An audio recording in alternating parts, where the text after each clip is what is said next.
Vamos dar sequência, então, à correção dos nossos exercícios. Eu vou voltar à questão número 14, pois eu imagino que muitas pessoas não devam ter compreendido o que eu fiz quando eu corrigi.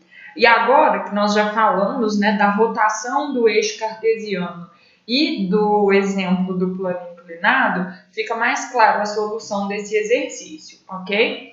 Bem, esse exercício diz: o avião esquematizado na figura a seguir está em voo ascendente, de modo que sua trajetória é uma reta x, inclinada de um ângulo θ em relação ao solo, admitido plano e horizontal. Nessa situação, o avião recebe a ação de 4 forças. A força peso, que é força da gravidade, que é perpendicular ao solo. A força S, de sustentação do ar, perpendicular à trajetória x. A força F, propulsora, na direção da trajetória x. E a força R, de resistência do ar, que também está na direção da trajetória. Supondo que o movimento do avião seja uniforme, analise as proposições a seguir e identifique as corretas.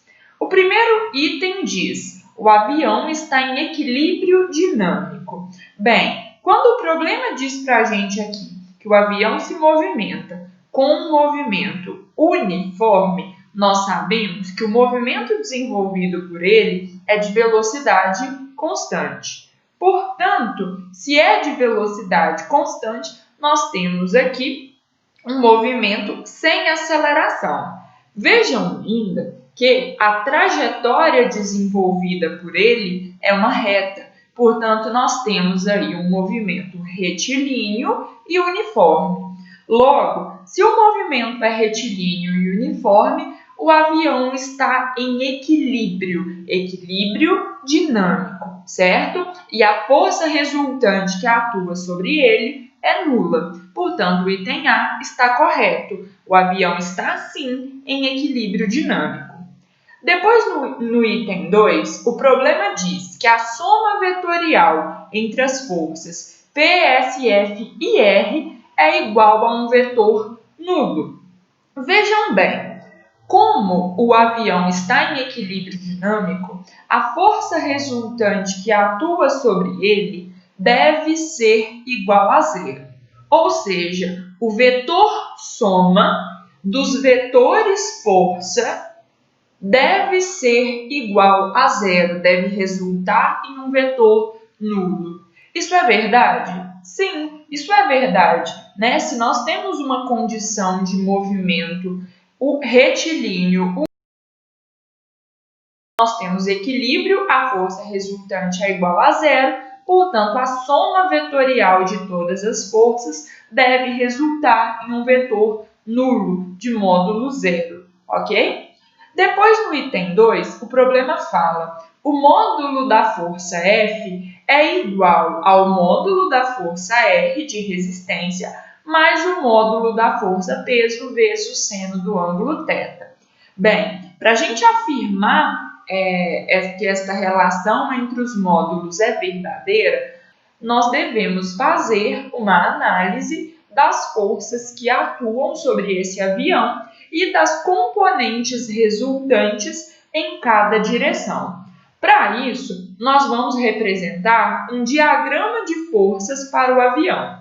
Vejam que, neste caso, o movimento acontece ao longo da linha reta x. Portanto, a direção do movimento coincide com essa linha reta x.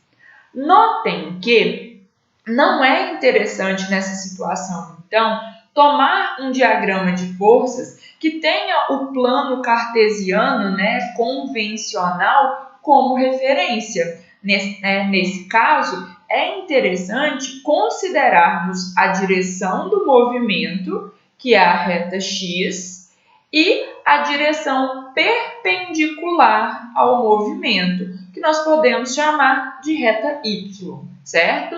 Nesse caso, então, nós podemos representar as forças que atuam sobre o avião no diagrama de forças. Vejam que estas forças são peso perpendicular à superfície da Terra, força de sustentação perpendicular à trajetória,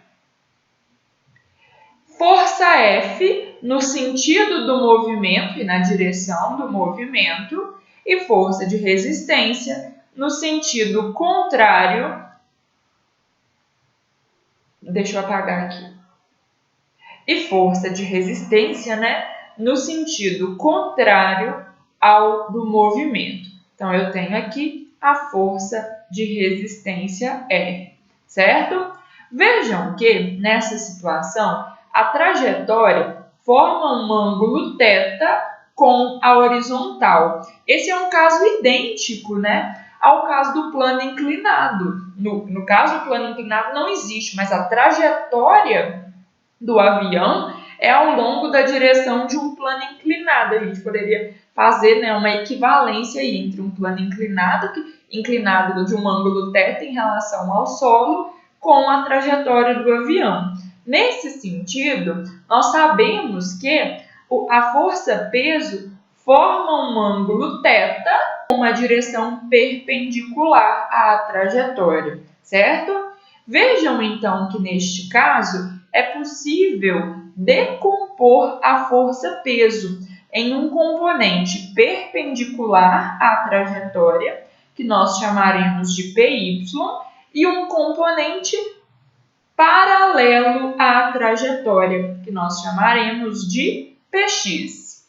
Vejam que é possível transladar PX de modo que ele coincida com o final do vetor PY. Nesse caso, é possível perceber aqui a formação de um triângulo retângulo, tendo como lados o comprimento do vetor peso, o comprimento da componente PY e o comprimento da componente PX, cujo ângulo interno aqui é θ. Vejam então que com isso nós podemos escrever que PX é igual a P vezes seno de θ. Notem que como PX é cateto oposto a θ, nós podemos utilizar a relação trigonométrica seno. Seno é igual a PX, cateto oposto, sobre hipotenusa, que é nada mais que o módulo da força-peso. Vejam que multiplicando cruzado, nós encontramos aqui o módulo da componente PX. No mesmo triângulo, PY representa cateto adjacente, então nós podemos utilizar a relação de cosseno. Cosseno de θ é igual a cateto adjacente, que é o módulo de PY, dividido pelo módulo da força-peso. Com isso, nós encontramos que PY é igual a peso vezes cosseno de θ.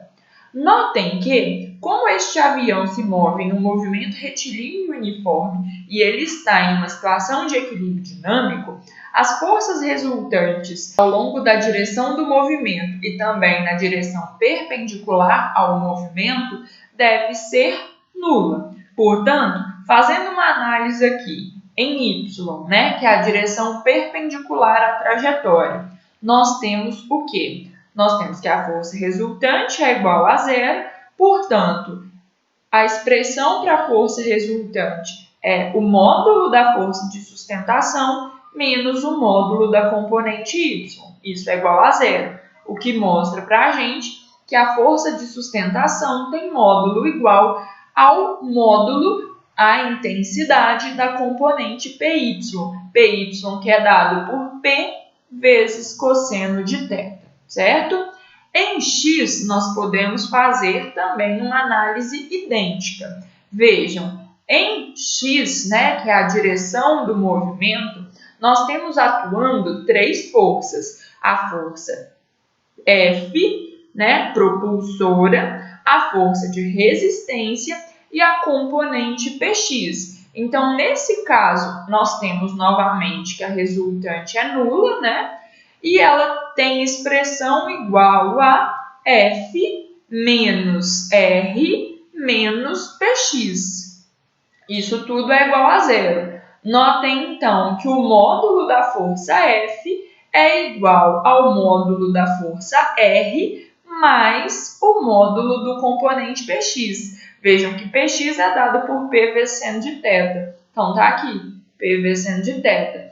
Esta é a expressão para a intensidade da força propulsora. Vejam que o que é dito aqui no item 2 é isso, ó. O módulo da força propulsora F é igual ao módulo da força de resistência mais o componente PY, que é o módulo de P vezes o seno de θ. Logo, essa afirmação está correta. Portanto, já estão corretas, né? O item 1, o item 2 e o item 4, certo? Vamos agora analisar as outras. A próxima diz que o módulo da força de sustentação é igual ao módulo da força peso. Nós acabamos de provar aqui anteriormente que isso é errado. Vejam, o módulo da força de sustentação é igual ao módulo da componente PY. Então, essa afirmação é falsa. Depois, no item 16, o problema diz: o avião está em movimento por inércia. Vejam, se a força resultante que atua sobre este avião é nula, o movimento é inercial. Ele tende a permanecer em movimento porque sobre ele atua uma força resultante nula, uma força de módulo zero. Com isso, nós encontramos, então, que as alternativas corretas são a 16, ela é uma alternativa correta, o movimento do avião é um movimento inercial, por inércia, não é isso? Vimos também que o item 4 está correto, o 2 e 1. Então, a gente tem 16 mais 4, 20, mais 3, 23. Então, a resposta do problema é 23. Com isso, a gente finaliza aqui. Espero que tenha ficado claro agora para vocês a decomposição da força e por que o item, a afirmação 4 é correta, ok? Com isso, a gente finaliza o exercício.